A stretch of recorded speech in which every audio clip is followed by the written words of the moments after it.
ফ্যাসিবাদকে মোকাবেলা করছিল, তখন আমরা জাতিসংঘ অথবা তাদের শান্তি রক্ষা কমিশনের পক্ষ থেকে, তাদের মানবাধিকার কমিশনের পক্ষ থেকে বাংলাদেশের মানুষের পক্ষে প্রকৃত করে সহযোগিতা আমরা পাইনি। এদেশের মানুষ রক্ত দিয়ে, জীবন দিয়ে ফ্যাসিবাদ থেকে নিজেদেরকে মুক্ত করেছে। এখন সেই মুক্ত বাংলাদেশে আগামী দিনে এদেশের হাজার বছরের ধর্মীয় ঐতিহ্য, এদেশের মানুষের ইচ্ছা এবং অভিপ্রায়, বাংলাদেশের মানুষের কৃষ্টি কালচারকে ভিত্তি করে আগামীর সুন্দর বাংলাদেশ বিনির্মাণের যখন প্রস্তুতি চলছে, তখন মানবাধিকার কমিশনের নামে বাংলাদেশে কাদিয়ানি মতবাদ প্রতিষ্ঠা, সমকামিতা প্রতিষ্ঠা সহ বাংলাদেশের ইতিহাস, ঐতিহ্য, স্বাধীনতা, পরিবার বন্ধনকে ধ্বংস করবার দিন নকশা আছেন আপনারা। ডক্টর ইউনূস সাহেব সম্পর্কে আমরা জানি, পশ্চিমা বিশ্বের সঙ্গে আপনার খুব ভালো সম্পর্ক। আপনি এনজিও বান্ধব একটা সরকার করেছেন, আমাদের অনেক কনসার্ন ছিল, আমাদের অনেক উদ্বেগ উৎকণ্ঠ ছিল এবং আছে। সেই বিষয়গুলিতে আমরা কথা বলছি না।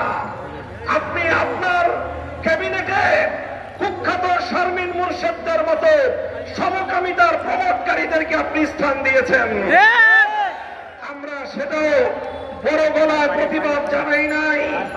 এই কুখ্যাত শারমিন মুর্শেদ, সে এই প্রদত্ত শহীদের রক্তের উপর বসে এদেশের আলেম সমাজকে কটাক্ষ করে, মাদ্রাসা শিক্ষার বিরুদ্ধে বিষোদ্গার করে। স্তম্ভিত হয়ে যাওয়ার মতো আরো বিষয় হলো, সে ঘুরিয়ে পেঁচিয়ে প্রকারান্তরে বিশ্বনবী মুহাম্মদুর রাসূলুল্লাহর চরিত্রের উপর আঘাত করবার চেষ্টা চালিয়েছে। কুখ্যাত শারমিন মুর্শেদরা এদেশের সমকামীদের এজেন্ট হিসেবে সরকারে বসে অন্তর্বর্তীকালীন সরকারকে বাংলাদেশ এবং বাংলাদেশের মানুষের ধর্মীয় অনুভূতির বিরুদ্ধে পরিচালিত করবার পায়তারা চালাচ্ছে। আমরা স্পষ্ট ভাষায় বলছি, আমি আবারও বলছি, আজ হেফাজতে ইসলাম বাংলাদেশ তার প্রাথমিক প্রতিবাদ জানাচ্ছে, প্রাথমিক অনুভূতি ব্যক্ত করছে।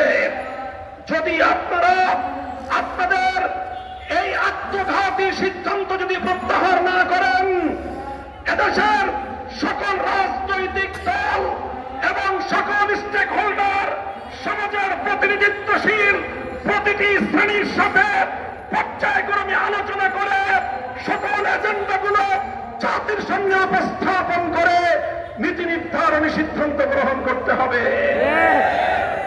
3 দিনের মেহমান হয়েছেন, সংস্কার করবেন, নির্বাচন দিবেন, বিচার কার্যক্রম শুরু করবেন, আসসালামু আলাইকুম বলে বিদায় নেবেন।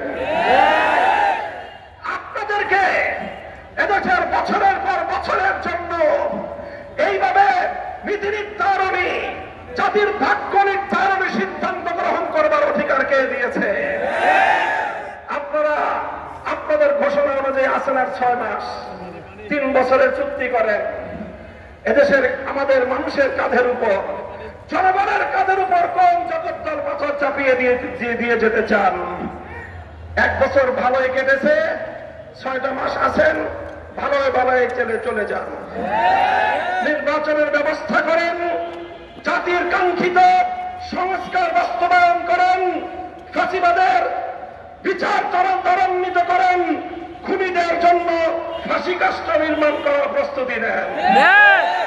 বাংলাদেশের ইসলাম, এদেশের মানুষের ঐতিহ্য, এদেশের মানুষের স্বাধীনতার বিপন্ন করবার যে কোনো পায়তারা রক্ত দিয়ে রুখে দেব, জীবন দিয়ে রুখে দেব। সংগ্রামী সাথী ও বন্ধুগণ, কাজেই আমরা আমাদের বক্তব্য আবার পরিষ্কার স্পষ্ট ভাষায় বলে দিচ্ছি। গতকালকে আমাদের অন্তর্বর্তীকালীন সরকারের নীতিগত সিদ্ধান্ত, জাতিসংঘের মানবাধিকার কমিশন সংক্রান্ত সেই সিদ্ধান্তকে হেফাজতে ইসলাম প্রত্যাখ্যান করছে।